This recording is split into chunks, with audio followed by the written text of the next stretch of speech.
Hello, good morning friends. आज हम class 10th का चैप्टर नंबर 6 जैव प्रक्रम का सेकंड टॉपिक लेंगे, जो है ह्यूमन सर्कुलेटरी सिस्टम, मानव का परिसंचरण तंत्र। परिसंचरण तंत्र में हमारा हृदय और रक्त वाहिकाएँ और रक्त ये आते हैं।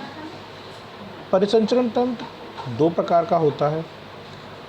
एक खुला परिसंचरण तंत्र, ओपन सर्कुलेटरी सिस्टम, और बंद यानी क्लोज सर्कुलेटरी सिस्टम। दोनों सर्कुलेटरी सिस्टम को, जैसे कि नाम से ही क्लियर हो रहा है, ओपन सर्कुलेटरी सिस्टम ये लोअर स्टैंडर्ड का होता है और हाई सर्कुलेटरी सिस्टम ये आपका जो है अच्छे लेवल का यानी हाई क्लास का आपका होता है। अब सामान्यतः निश्चित रूप से वाहिकाएं का अभाव होता है। जो हमारा खुला सर्कुलेटरी सिस्टम है यानी ओपन सर्कुलेटरी सिस्टम में जो खून है वो ओपनली बहता है, यानी ओपनली से मतलब है वो उनमें कोई रक्त वाहिकाएँ नहीं होती हैं, और बंद में ये रक्त वाहिकाओं के जाल के अंदर होता है। सबसे बड़ा अंतर दोनों में यही है।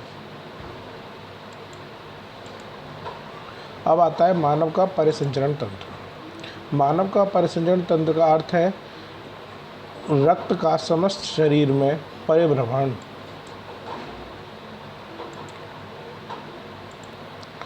मानव के परिसंचरण तंत्र में रक्त नलिकाएं तथा हृदय मुख्य रूप से कार्य करते हैं। हृदय एक पेशीय अंग होता है जिसका वजन लगभग 280 ग्राम होता है। हृदय एक पंप की तरह कार्य करता है। हृदय से रक्त वाहिकाएँ रक्त धमनियों के द्वारा शरीर के विभिन्न भागों में जाता है तथा वहाँ से शिराओं के द्वारा हृदय में वापस आता है। इस प्रकार हृदय धमनी शिराओं के द्वारा पूरे शरीर में जीवन भर लगातार भ्रमण करता रहता है। परिसंचरण सर्कुलेशन शुद्ध या ऑक्सीजन युक्त यानी ऑक्सीडाइज रक्त फेफड़ों से हृदय में आता है। यानी सबसे पहली बात यह है कि जो हृदय में जो रक्त आता है जो ऑक्सीजन युक्त होता है वह फेफड़ों से आता है, और हृदय पंपिंग के द्वारा धमनियों के सहायता से इसको बाकी शरीर में पहुंचाता है। शरीर के अन्य भागों से ऑक्सीजन प्रयोग होने के बाद जो अशुद्ध या ऑक्सीजन रहित डीऑक्सीजनेटेड ब्लड शिराओं के द्वारा हृदय में वापस आ जाता है। इससे ये सिद्ध हो रहा है कि जो शुद्ध रक्त है वो हमारा धमनियों से हमारे शरीर में आता है और अशुद्ध रक्त शिराओं के द्वारा हमारे हृदय में आता है। इस प्रकार यह चक्र निरंतर चलता रहता है। धमनियों से रक्त आता है, फिर शिराओं शुद्ध रक्त धमनियों से आता है से बॉडी में जाता है और शिराओं से हृदय में वापस आ जाता है।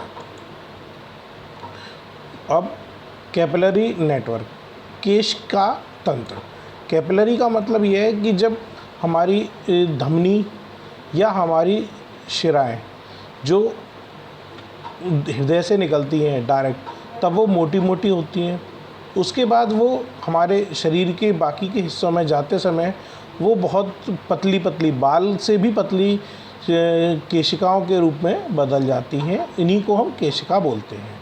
मुख्य धमनी शरीर के विभिन्न भागों में जाकर पतली पतली शाखाओं में बढ़ जाती है। ये शाखाएं आगे और भी पतली पतली शाखाओं में जाल की तरह बट जाती हैं। इन्हें ही धमनी केशिकाएं यानी धमनी से जो बनती हैं वो धमनी केशिकाएं होती हैं।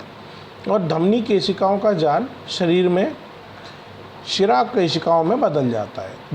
मतलब नलियाँ वही होंगी, पर जहाँ वो शरीर का डीऑक्सीनेटेड ब्लड उसमें बहना शुरू हो जाएगा तो वो हमारी शिरा केशिकाओं में बदल जाती हैं। शिरा केशिकाएं आगे चलकर शिराओं में बदल जाती हैं यानी शिरा बन जाती हैं, और वह आपस में जुड़कर शिरा का निर्माण करती हैं और हमारा हृदय के अंदर वो रक्त वापस ले आती हैं। रक्त परिवहन तंत्र में शिराएं शिराएँ, धमनियाँ, धमनिकाओं और धमनी कोशिकाओं, शिरा कोशिका, केशिका और नलियों का बंद चक्र है जिसमें सदैव ही रक्त प्रवाहित रहता है। कुछ महत्वपूर्ण धमनियाँ, यहाँ आप देख रहे हैं धमनियों को मैंने लाल रंग से लिखा है क्योंकि धमनियों में शुद्ध रक्त बहता है, इसलिए धमनियाँ हमने लाल से लिखी हैं सारी। बस आप देख रहे होंगे नंबर 3 पे पल्मोनरी धमनी, पल्मोनरी आर्टरी, ये अकेली ऐसी है जिसमें मैंने नीले रंग से लिखी हुई है क्योंकि ये एक ऐसी धमनी है जिसके अंदर अशुद्ध रक्त बहता है। हमारे शरीर में एक धमनी और एक शिरा अपनी उल्टा कार्य करती है जिसका नाम है पल्मोनरी धमनी। यह फेफड़ों को, हृदय से फेफड़ों को रक्त लेके जाती है और इसके अंदर अशुद्ध रक्त यानी डीऑक्सीजनेटेड ब्लड होता है, बाकी इन सब में ऑक्सीजनेटेड ब्लड होता है। अब शिराओं के यहाँ पर शिराओं का नाम है कुछ, ये देखिए आप,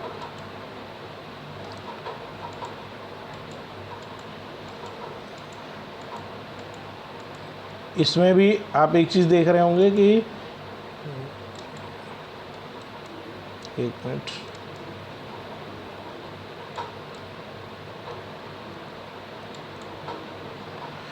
इसमें भी पल्मोनरी वेन्स यानी पल्मोनरी शिरा थी जो कि मैंने लाल से लिखी क्योंकि वो हमारे उसके अंदर शुद्ध रक्त बहता है जो फेफड़ों से हमारे हृदय में लाती है, बाकी सारी शरीर के अन्य भागों से लाती हैं।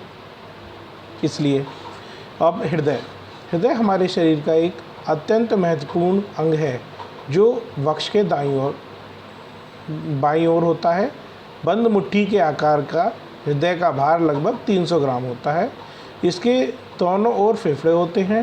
हृदय एक झिल्ली का आवरण होता है जिसे पेरिकोर्डियम कहते हैं।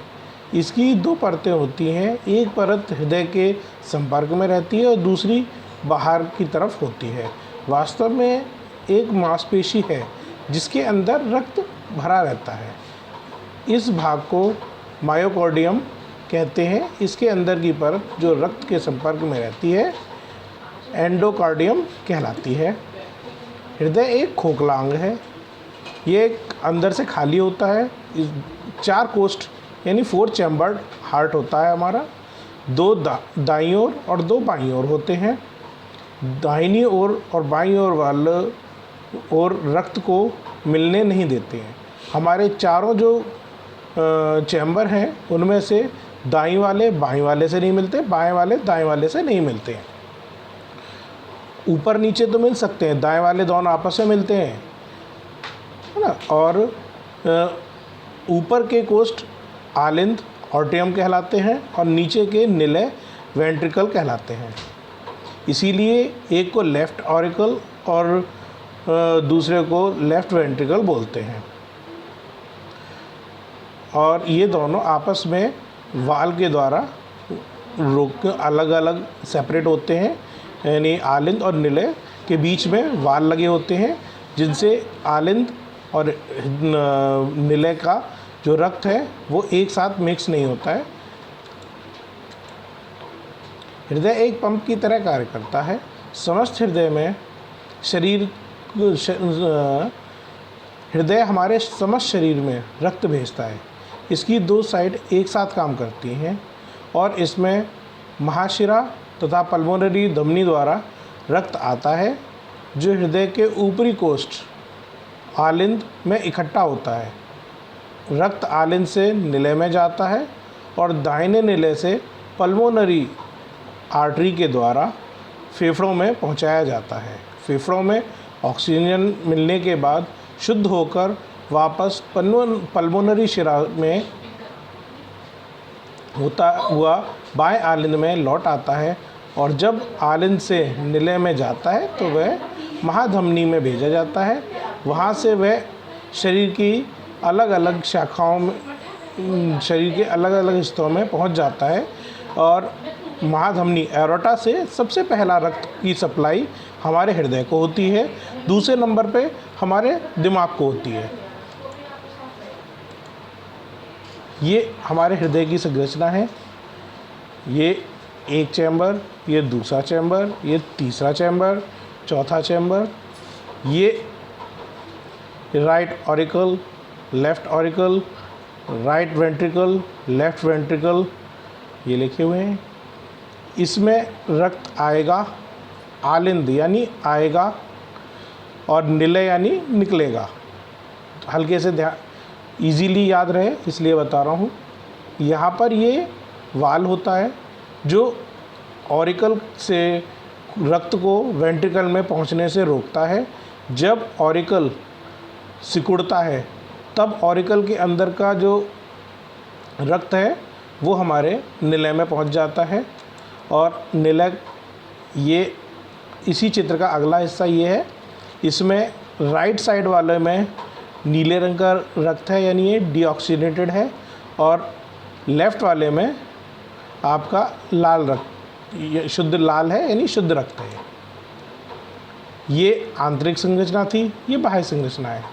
मतलब ये मैंने आपको समझाने के लिए नीचे बनाया है, पर ये यहाँ पर होती हैं, यहाँ से ये निकलती हैं सप्लाई। ये जो निकल रही है आपकी, ये वाली सप्लाई होती है। पर आप ये भी चित्र बना सकते हैं।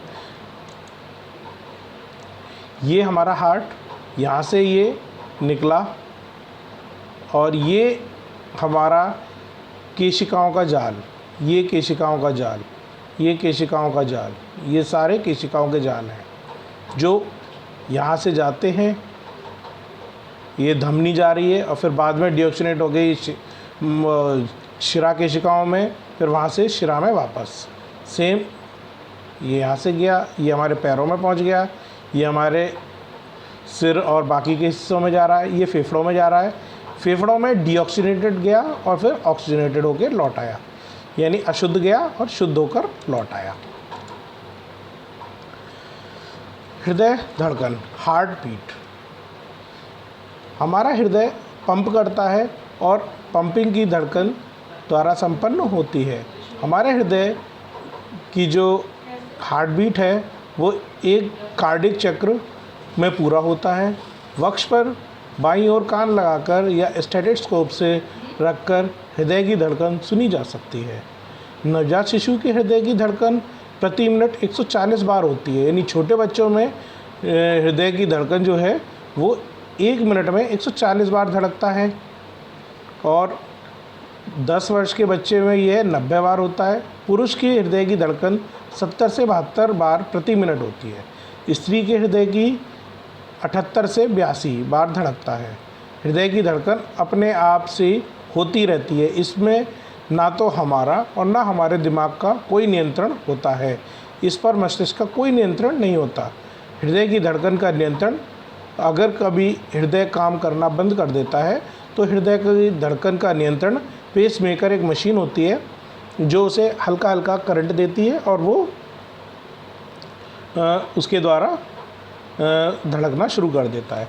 हृदय जो कार्य करता है वो इस प्रकार कार्य करता है, जैसे आप ये मान के चलिए ये आलिंद है और ये सिकुड़ता है, ये सिकुड़ा तो ये फैल जाता है, और ये फैलता है, ये सिकुड़ता है, ये फैलता है, इस तरीके से चलता है, और ये आवाज़ लब डब करके आती है।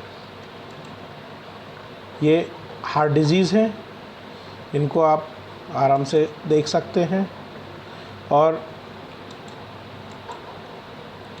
ब्लड रिलेटेड डिजीज़, और मेन हमारे जो रक्त होता है, हमारे रक्त के अंदर श्वेत कणिकाएँ, वाइट ब्लड सेल्स होती हैं, रेड ब्लड सेल्स होती हैं, प्लेटलेट्स होती हैं। जब प्लेटलेट्स की अधिकता हो जाती है तो पहली साइथीलियम रोग हो जाता है, और जब आरबीसी की कमी हो जाती है तो रक्त अल्पता एनीमिया हो जाता है।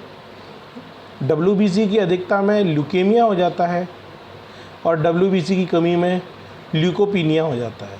ये डिजीज़, ये बीमारियां हमारे रक्त में इधर कुछ चीज़ों की कमी या अधिकता से हो जाती है। ये हमारा सर्कुलेटरी सिस्टम था। अगली स्लाइड पे हम फिर मिलेंगे। Stay safe, stay home, stay safe.